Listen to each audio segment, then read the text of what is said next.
சென்னையில் 9வது நாளாக இடைநிலை பதிவுமூப்பு ஆசிரியர்கள் போராட்டத்தில் ஈடுபட்டு வருகின்றனர். சம வேலைக்கு சம ஊதியம் வழங்க வேண்டும் என்று வலியுறுத்தி இடைநிலை பதிவுமூப்பு ஆசிரியர்கள் தொடர்ந்து 9வது நாளாக போராட்டத்தில் ஈடுபட்டு வருகின்றனர். நுங்கம்பாக்கத்தில் உள்ள பள்ளிக்கல்வித்துறை அலுவலகத்தையும் ஆசிரியர்கள் முற்றுகையிட்டுள்ளனர். மேலும் கண்களில் கருப்பு துணிகளை கட்டிக்கொண்டு இடைநிலை பதிவுமூப்பு ஆசிரியர்கள் போராட்டத்தில் ஈடுபட்டு வரும் காட்சிகளையும் பார்க்கிறோம்.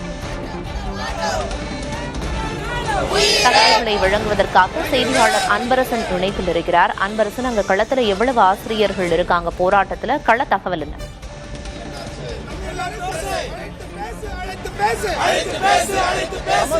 சம ஊதியம் என்ற கோரிக்கையை முன்னிறுத்தி இடைநிலை பதிவு மூப்பு ஆசிரியர்கள் 9வது நாளாக இன்று டிபிஐ வளாகத்தை முற்றுகையிட்டு போராட்டத்தில் ஈடுபட்டு வருகிறார்கள். குறிப்பாக சம வேலைக்கு சம ஊதியம் வழங்க வேண்டும் என்ற கோரிக்கையை முன்னிறுத்தி இவர்கள் தொடர்ச்சியாகவே போராட்டத்தில் ஈடுபட்டு வருகிறார்கள்.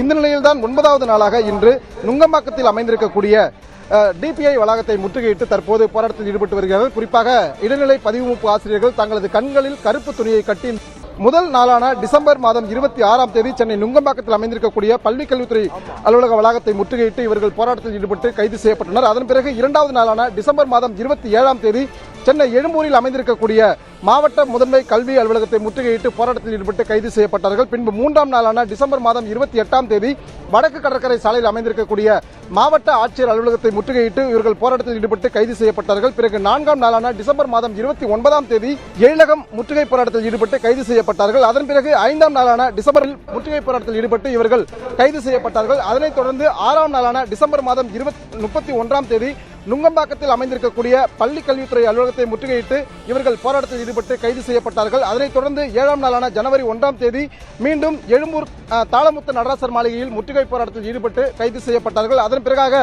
நேற்றைய தினம் 8ஆம் நாளான ஜனவரி 2ஆம் தேதி வடக்கு கடற்கரை சாலையில் அமைந்திருக்கக்கூடிய மாவட்ட ஆட்சியர் அலுவலகம் முன்பாக இவர்கள் முற்றுகை போராட்டத்தில் ஈடுபட்டு கைது செய்யப்பட்டார்கள். இந்த நிலையில்தான் 9ஆம் நாளாக இன்று தற்போது 1000க்கும் மேற்பட்ட இடைநிலை பதிவுமூப்பு ஆசிரியர்கள் தற்போது டிபிஐ வளாகத்தில் முற்றுகை போராட்டத்தில் ஈடுபட்டு அவர்கள் தங்களது எதிர்ப்பினை தெரிவித்து வருகிறார்கள். குறிப்பாக 1000க்கும் மேற்பட்ட ஆசிரியர்கள் தங்களது கண்களில் கருப்பு துணியை கட்டிக்கொண்டு தற்போது அரசுக்கு எதிராக கோஷம் எழுப்பி சம வேலைக்கு சம ஊதியம் வழங்க வேண்டும் என்ற கோரிக்கையை முன்னிறுத்தி அவர்கள் போராட்டத்தில் ஈடுபட்டு வருகிறார்கள். அந்த காட்சியை தான் நேரலை வாயிலாக நாம் பார்த்துக் கொண்டிருக்கின்றோம். ஆசிரியர்களின் போராட்டம் குறித்த தகவல்களை களத்திலிருந்து வழங்கியதற்கு நன்றி அன்பரசன்.